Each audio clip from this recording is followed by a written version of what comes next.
요한복음 1장 16절부터 18절까지의 말씀입니다.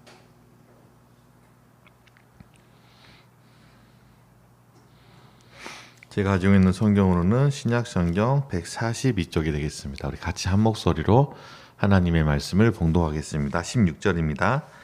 우리가 다 그의 충만한 데서 받으니 은혜 위에 은혜로라. 율법은 모세로 말미암아 주어진 것이요 은혜와 진리는 예수 그리스도로 말미암아 온 것이라. 본래 하나님을 본 사람이 없으되 아버지 품속에 있는 독생하신 하나님이 나타내셨느니라. 아멘. 기도하겠습니다. 하나님 아버지, 말씀이 육신이 되어 이 땅 가운데 오셔서 우리를 죄 가운데 구원하여 주시고 또한 이렇게 하나님 앞에 예배할 수 있는 은혜를 주심을 감사합니다. 날마다 우리의 죄를 위하여 십자가에 죽으신 그 예수 그리스도를 통한 구원의 감격이 우리의 삶에 넘치게 하여 주시옵소서. 은혜와 진리로 오신 그 예수님의 안에 있는 그 충만하신 사랑을 우리가 날마다 경험하며 살아갈 수 있도록 인도하여 주시옵소서. 예수님의 이름으로 기도합니다. 아멘. 말씀이신 예수님께서 육신으로 우리 가운데 거하기 위하여 이 땅에 오셨습니다. 우리 가운데 거하신 예수 그리스도 안에서 자기 백성 삼으신 하나님께서 자신이 임재하실 거처로 우리를 삼으심으로 우리가 언제든지 하나님 앞에 나아갈 수 있는 자격을 얻게 되었습니다. 제사와 같은 특별한 의식이 없어도 우리는 육신으로 오신 예수님을 통하여 하나님께 나아갈 수가 있는 것입니다. 이처럼 하나님은 예수님을 우리 안에 거하게 하심으로 당신의 사랑을 우리 가운데 보여주신 것이죠. 하나님의 사랑을 통해 자녀된 우리는 이 세상에서 어둠 가운데 더 이상 살아가지 아니하고 빛과 소금으로 살아갈 수 있도록 우리의 생명을 회복시켜 주셨을 뿐만이 아니라 본래 우리가 있어야 할 자리로 우리를 회복시켜 주셨습니다. 그게 누구입니까? 바로 하나님의 자녀로 우리를 삼아 주신 것이죠. 그래서 하나님의 자녀가 되는 권세를 우리에게 주셨다라고 요한은 우리에게 말하고 있는 것입니다. 예수님이 우리 가운데 거하심으로 이러한 사실을 우리에게 확증시켜 주십니다. 또한 하나님의 아버지의 영광을 보이시기 위하여 예수님은 육신으로 이 땅에 오셨습니다. 그래서 우리는 예수님을 통해 하나님의 찬란한 영광의 빛을 발견할 수가 있는 것이죠. 그 어떠한 그 영광보다 더 이상 비교할 수 없는 그런 하나님의 영광을 우리는 그리스도를 통하여서 보게 되어지는 것입니다. 어둠으로 인하여 이제까지 보지 못하였던 그 하나님의 아름다움을 보고 느끼고 그로 인하여서 우리는 하나님 앞에 감사하며 찬양하며 살아갈 수가 있게 된 것이죠. 하나님의 영광이 예수 그리스도를 통해 보이심으로 우리가 하나님 앞에 나아가 찬양과 경배할 수 있게 되어진 것입니다. 그 영광의 빛 아래 우리는 지금까지 우리가 경배하였던 이 세상의 모든 것들이 거짓되어졌고 우리가 살아왔던 그 모든 삶들이 죄 가운데 살아왔던 삶이라는 것을 깨닫게 될 뿐만이 아니라 기존에 우리가 걸어갔던 그 삶으로부터 돌이켜 우리가 경배해야 할 유일한 하나님, 우리가 유일한 대상이신 그 하나님을 향하여 신령과 진정으로 예배할 수 있게 된 것이죠. 그래서 오늘 우리가 이 시간에 하나님 앞에 나와서 예배하고 있는 그 이유도 바로 말씀이 육신이 되어 이 땅 가운데 오신 예수님 때문입니다. 그리고 그로 인하여서 사람이 살아가는 제일 된 목적이 이와 같이 하나님을 영화롭게 하는 것임을 우리는 깨닫게 된 것이죠. 저번 시간까지 살펴본 내용이 바로 이와 같은 내용이고 그 마지막에 진리와 은혜가 우리 가운데 충만하기 위하여 육신을 입고 이 땅 가운데 오신 예수님에 대하여서 잠깐 살펴보았습니다. 오늘은 말씀이 육신이 되신 세 번째 시간으로 은혜와 진리로 오신 예수님에 대하여 함께 좀 더 은혜를 나누는 시간을 갖도록 하겠습니다. 세례 요한은 14절에 말씀이 육신이 되어 이 땅에 오신 예수님 안에 있는 은혜와 진리를 보았기에 마지막에 그 은혜와 진리가 충만하더라라고 말씀하고 있습니다. 그리고 오늘 우리가 읽은 이 본문의 16절 말씀 이전에 15절에 다시 한번 요한이 예수님에 대하여 증언하러 왔으며 예수님에 대하여 증언하여 외쳐 내가 증언할 사람이 바로 예수님임을 가르쳐 주목하게 합니다. 이처럼 요한이 예수님을 향하여 주목한 부분이 무엇이었습니까? 그것은 바로 예수님의 충만함이었습니다. 그래서 14절에서도 그리스도 안에 있는 충만함에 대하여 말씀하였던 것처럼 오늘 우리가 읽었던 이 16절에서도 다시 한번 그리스도의 충만함에 대하여 강조하고 있습니다. 우리가 다 그의 충만한 데서 받으니 예수님이 충만하신 분임을 우리에게 말해주고 있는 것이죠. 이 충만이라고 했을 때 우리가 자주 사용하는 표현이 있는데 그것 가운데 하나가 바로 성령 충만함입니다.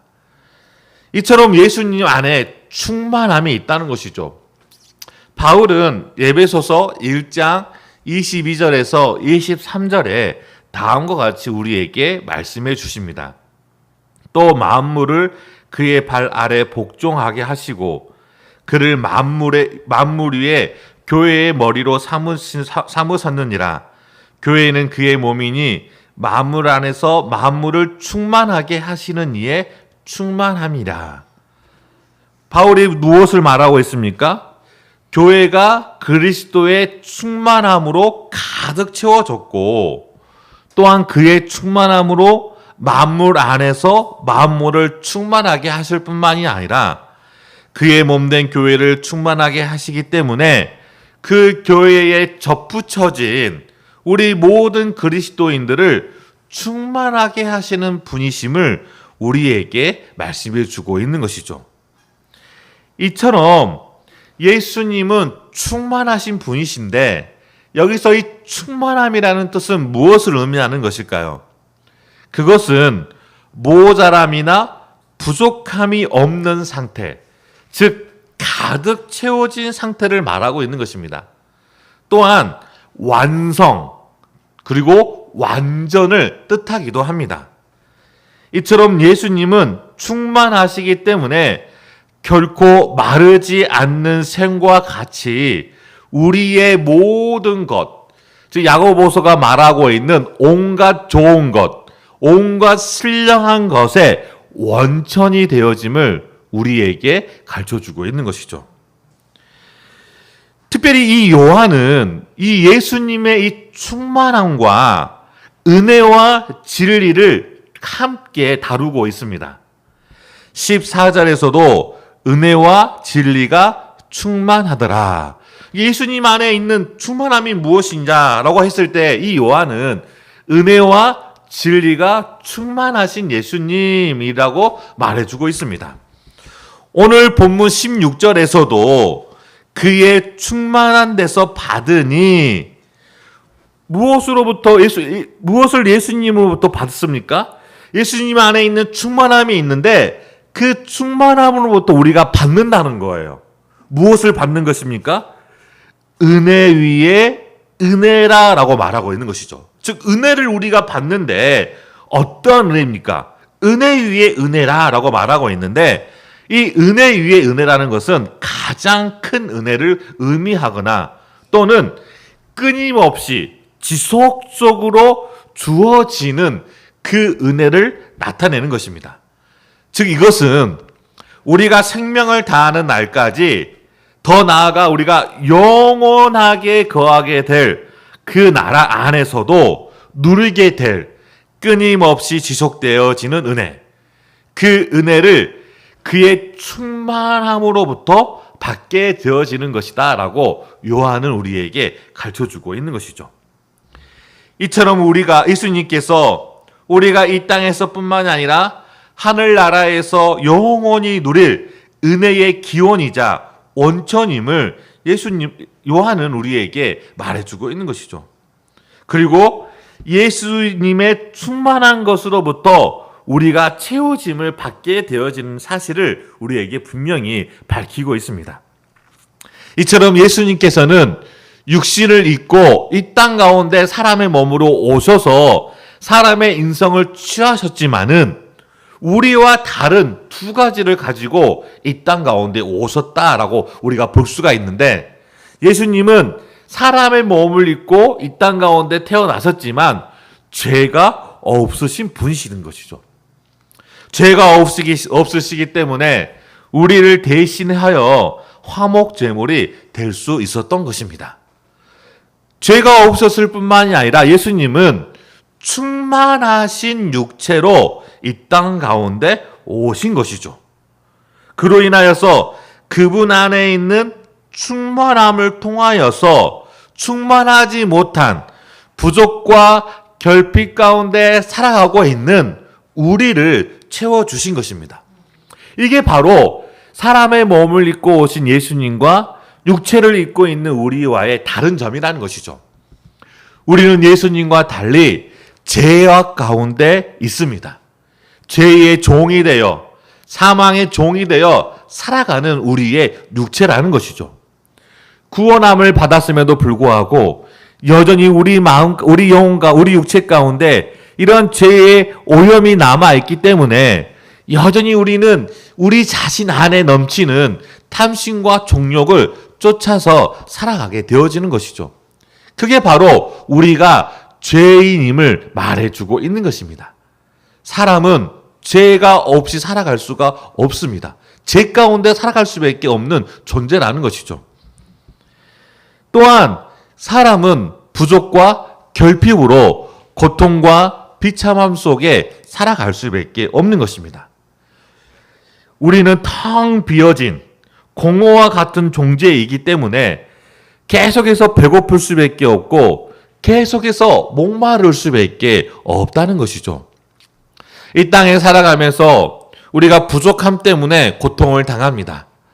그 고통을 해소하기 위하여서 이 부족함을 채우기 위하여서 우리는 분투하며 수고하는 삶을 살아가게 되어지는 것이죠. 직업을 갖게 되어지는 그 순간부터 우리가 직업을 더 이상 감당할 수 없는 그러한 육신의 연약함이 올 때까지 우리는 매일매일 수고하며 살아갑니다. 그 오랜 기간 동안 어떻게 보면은 요즘은 중학생들조차도 자신이 얻고자 하는 것을 취하기 위하여서 아르바이트를 한다고 합니다. 그러니까 어떻게 보면은 10대 때부터 시작한 우리의 수고함이 70이 돼서도 그 수고함을 놓치지 못하고 있거든요. 왜냐하면 우리가 죽을 때까지 육신 안에 살아가기 때문에 이 육신에 필요한 것들을 채우지 않고서는 결코 살아갈 수가 없는 것입니다. 그러니까 10대부터 70대, 80대가 될 때까지 이 수고함을 놓치지 못한 채 사람들이 살아가게 된다는 것이죠. 이렇게 오랜 시간 우리가 아침부터 늦은 시간까지 열심히 일하여 우리의 육체에 부족한 것들을 채운다고 하지만 결코 채워지지 않는 우리 인간의 연약함을 우리는 발견하게 되어지는 것이죠. 이것이 바로 인간이 가지고 있는 한계라는 것이죠. 그런데 예수님께서는 육신을 입고 이 땅 가운데 오셨지만은 사람과 달리 죄가 없으실 뿐만이 아니라 충만한 가운데 이 땅 가운데 오신 것이죠. 그분 안에는 이런 충만이 있기에 모든 사람들이 다 와서 먹고 마셔도 결코 모자라거나 고갈되어지지 않는 그러한 넘침이 있는 것이죠. 그래서 예수님께서는 우리를 자신의 그 충만한 가운데로 초청하고 있는 것입니다. 그래서 요한은 요한복음 7장 37절에 다음과 같이 우리에게 말씀해 주고 있는 것이죠. 예수께서 외쳐 이르시되 누구든지 목마르거든 내게로 와서 마시라. 누구든지 목마르거든, 채워지지 않는 갈급함이 있습니까? 채워지지 않는 배고픔이 있습니까? 채워지지 않는 부족함으로 인하여서 이 땅 가운데 분투하며 수고하며 살아감에도 불구하고 고통 가운데 살아가고 있는 여러분의 그 연약함이 있습니까?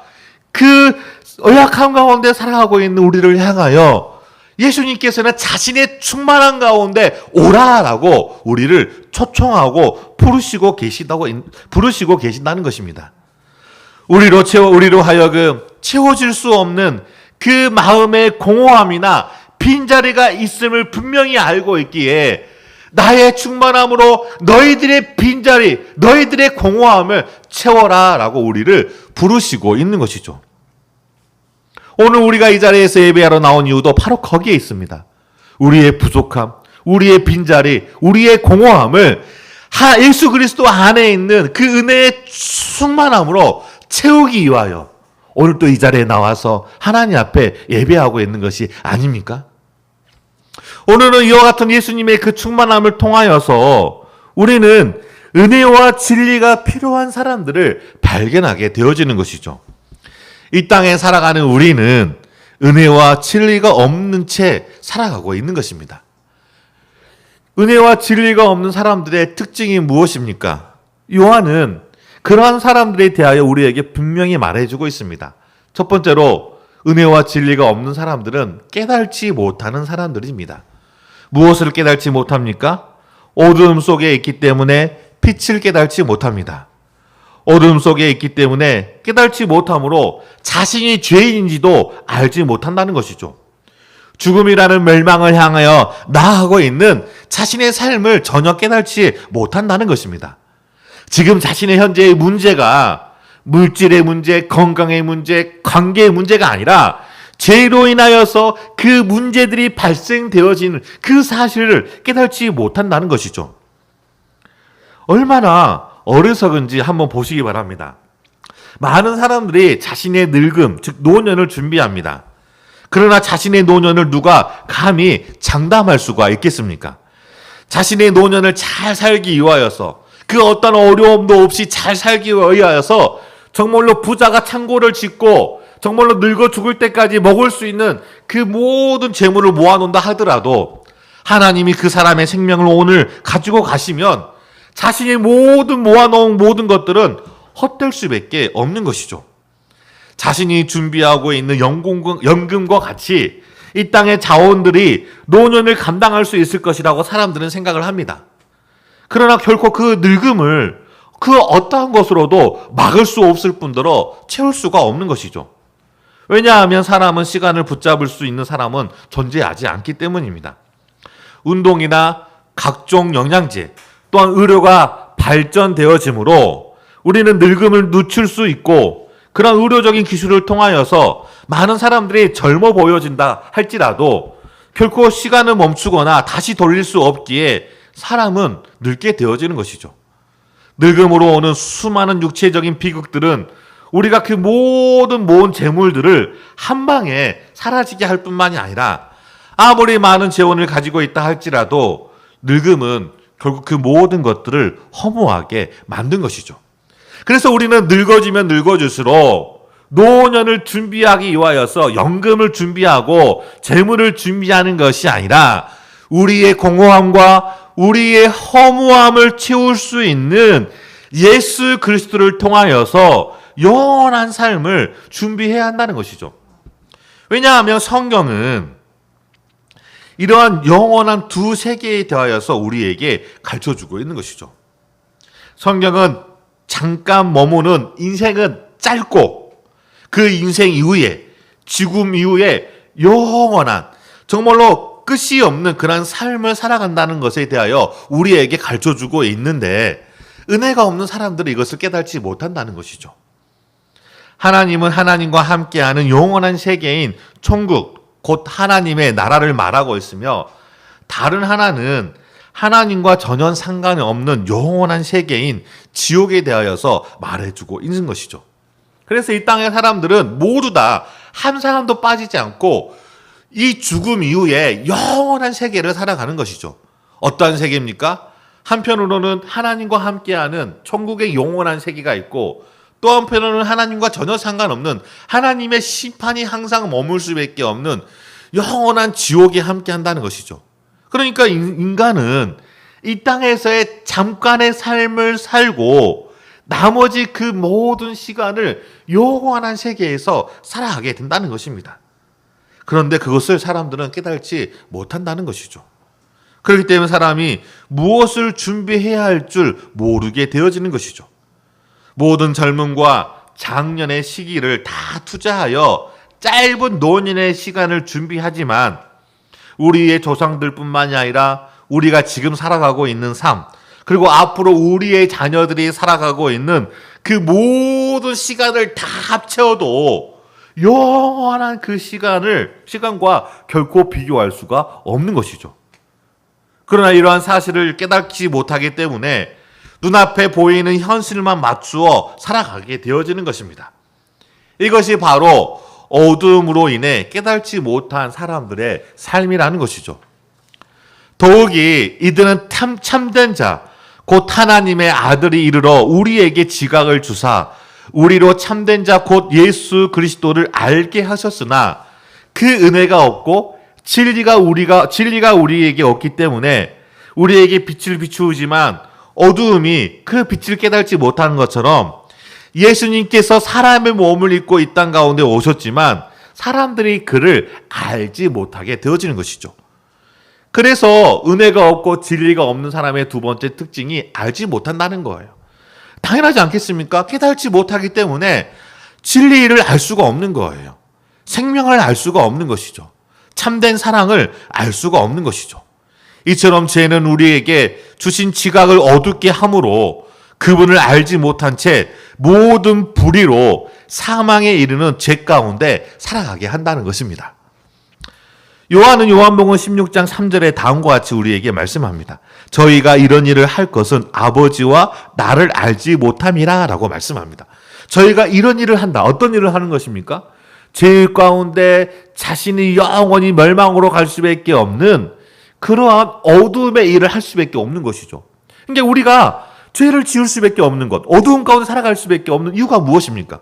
요한은 아버지와 나를 알지 못하기 때문에 그 일을 한다라고 우리에게 가르쳐주고 있는 것이죠.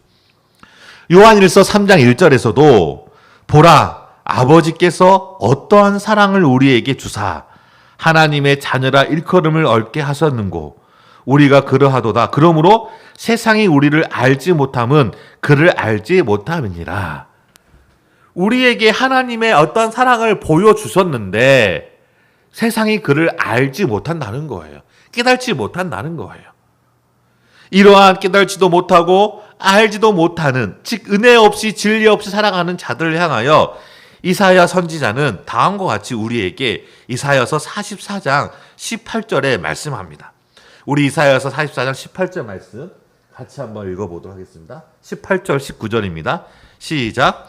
그들이 알지도 못하고 깨달지도 못함은 그 눈이 가리워져서 보지 못하며 그 마음이 어두워져서 깨달지 못함이라. 마음에 생각도 없고 지식도 없고 총명도 없으므로 내가 그 나무 위에 열마를 불로 싸르고 그 숯불 위에 떡을 굽고 고기를 구워 먹었거늘 내가 어찌 그 나머지로 가증한 물건을 만들겠으며 내가 어찌 그 나무 토막 앞에 굴복하리요 말하지 아니하니. 뭘 이야기하고 있습니까? 이사야 선지자가 인간이 얼마나 무지한지에 대하여서 경고하고 있는데 불을 사르고 숯불 위에 떡을 굽고 고기도 굽고 불타 다 재가 되어져 버리는 그 나무 가지를 가증한 물건 곧 우상을 만들어 썩어지지 아니하는 하나님의 영광을 썩어질 사람과 새와 짐승과 기어다니는 동물 모양으로 바꾸어 그 아래 굴복하는 그런 미련한 마음에 대하여서 이 이사야는 우리에게 책망하고 있는 것이죠. 왜 이렇게 미련하고 어리석은 행동을 하게 되어지는 것입니까? 그를 알지 못하고 깨달지 못함은 그 눈이 가리워져서 보지 못하며 그 마음이 어두워져서 깨달지 못함이라 라고 말하고 있는 것이죠.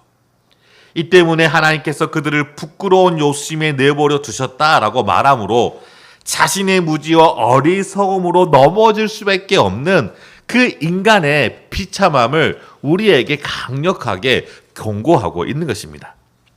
더욱이 이들은 은혜가 없어 깨달지 못하고 알지 못할 뿐만 아니라 진리가 없기에 올바른 길로 걸어갈 수가 없는 것이죠. 올바른 길로 걸어갈 수가 없다는 것은 하나님께 나아가지 못하고 유리하고 방황하는 인간이라는 것을 우리에게 말해주고 있는 것입니다. 그래서 은혜도 없고 진리도 없는 사람의 특징이 무엇입니까? 유리하고 방황하는 삶을 살아가는 인간이라는 것이죠. 깨달은 것도 없고 알지도 못하기 때문에 결코 자신의 길이 어떠한 길로 가는 것이 참된 행복의 길이고 참된 생명의 길인지를 알지 못하기 때문에 이스라엘 백성들이 자기 죄로 인하여 40년이라는 긴 시간 동안에 일주일 만에 갈 수 있는 그 가나안 땅을 광야에서 빙빙빙빙 헤매고 방황할 수밖에 없는 것처럼 우리의 인생도 마찬가지라는 것이죠. 유리하고 방황할 수밖에 없는 인생이라는 것입니다. 하나님은 세상 모든 피조물 안에 하나님을 알 만한 것을 두었었습니다. 그리고 창조된 피조물과의 관계 속에서 하나님을 만날 수 있도록 하셨던 것이죠.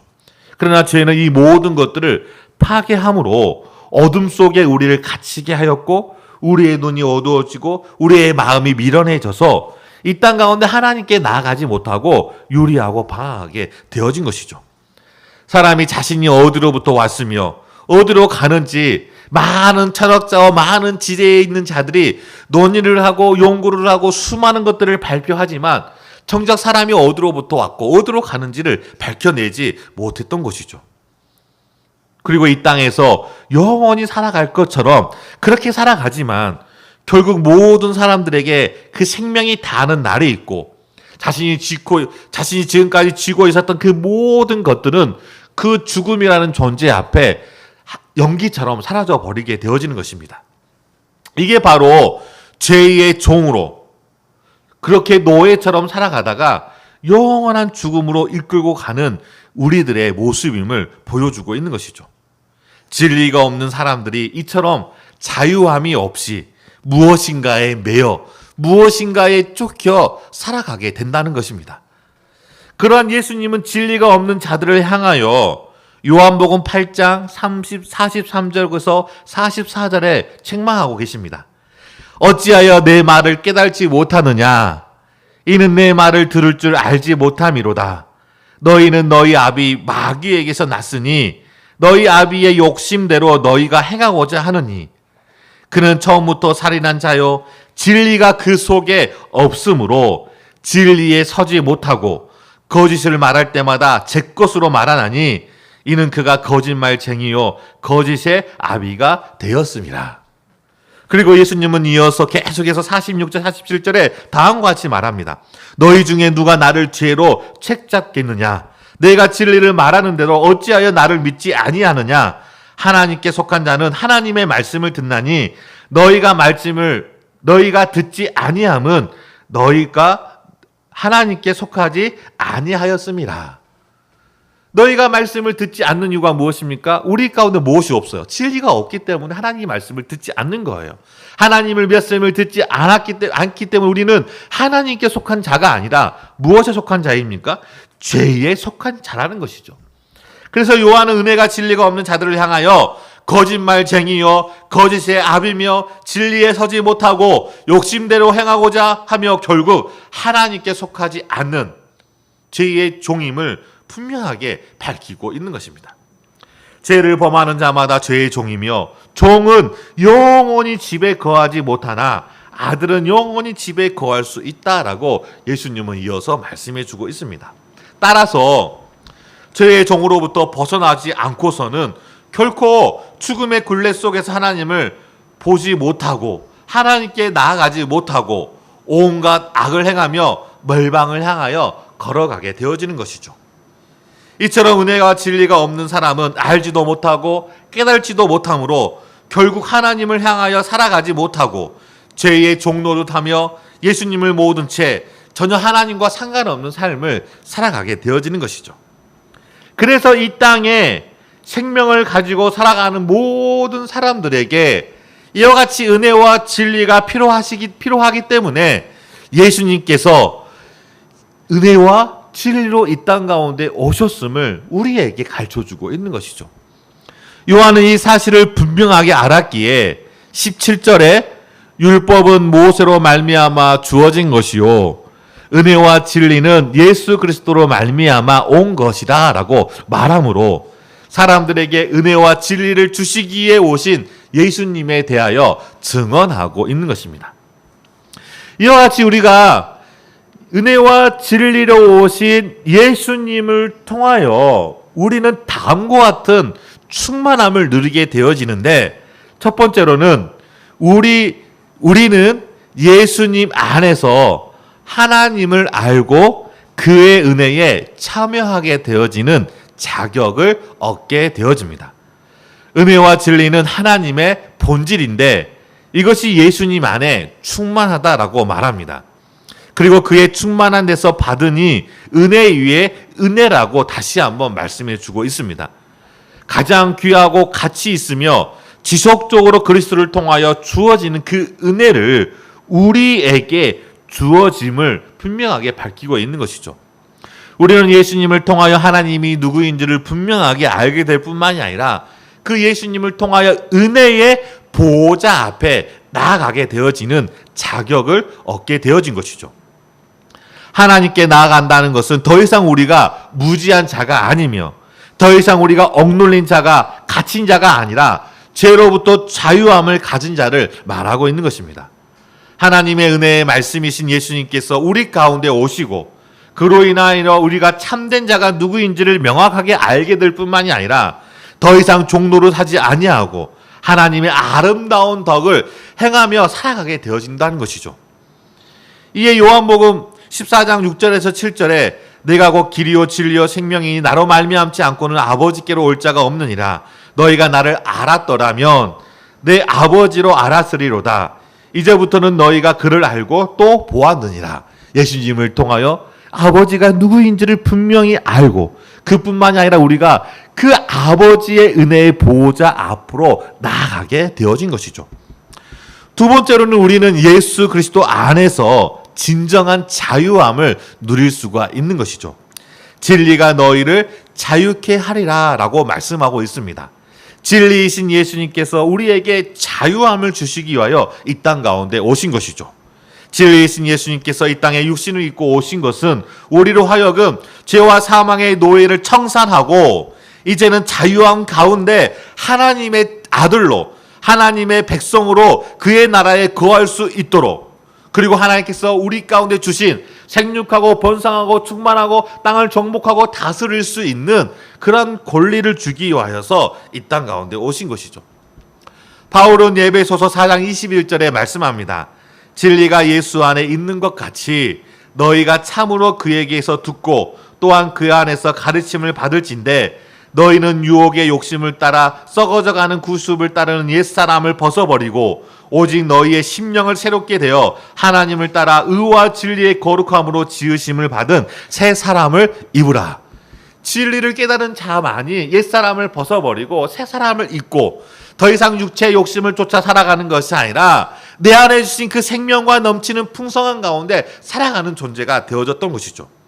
이처럼 예수님이 이 땅 가운데 오셔 하시는 그 모든 사역들은 우리를 자유케 하는 사역이었던 것입니다. 유혹의 욕심을 따라 썩어져가는 구습을 쫓아 살아가는 옛사람이 아닌 새 사람으로 살아갈 수 있도록 그 유혹과 욕심으로부터 우리를 자유케 하셨습니다. 죄와 사망의 권세로부터 자유함을 주셨을 뿐만이 아니라 병든 자를 자유케 하고 억누는 자를 자유케 하고 갇힌 자를 자유케 하고 소외받고 멸시당하는 자를 자유하게 하심으로 하나님의 그 생명 가운데 살아갈 수 있게 하신 것이죠. 세 번째로는 예수님만이 우리로 진리와 은혜의 충만한 가운데 거할 수 있도록 하십니다. 우리의 인생의 문제가 무엇입니까? 은혜 없음이 문제이지 않겠습니까? 진리 없음이 문제이지 않겠습니까? 요한은 사람의 인생의 문제를 정확하게 알았기 때문에 은혜와 진리가 없이 살아가는 사람들의 문제를 해결하기 위하여 예수님께서 은혜와 진리가 충만한 가운데 오셨음을 우리에게 반복해서 가르쳐주고 있는 것이죠. 예수 그리스도로 말미암아 온 것이라. 여기서 이 온 것이라고 번역된 단어는 태어나다, 발생하다라고 하는 뜻을 가진 기원이나 온천을 나타내거나 또는 실현되다라고 하는 뜻을 가진 단어입니다.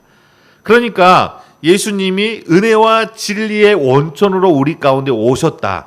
예수님이 우리의 가운데 은혜와 진리로 우리 가운데 하나님께 나아갈 수 있도록 그것을 실현시키기 위하여 우리 가운데 오셨다라고 말해주고 있는 것이죠. 저절로 우리 안에서 은혜와 진리가 생겨나는 것이 아니라는 것입니다.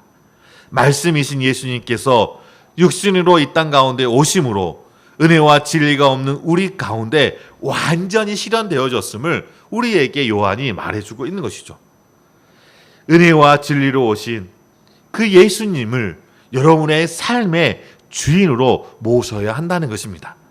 우리의 삶의 주인이 되신 예수님 안에 있는 충만함으로 우리가 언제든지 은혜와 진리의 충만한 가운데 살아갈 수가 있기 때문인 것이죠. 그래서 이전까지 하나님과 상관없이 살았던 우리가 이제는 그리스도 안에서 하나님과 깊은 만남 속에서 자유함을 느끼며 그 하나님의 사랑과 그 은혜를 깊이 경험하며 살아갈 수가 있는 것이죠.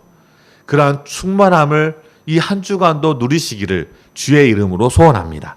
기도하시겠습니다. 우리 이 시간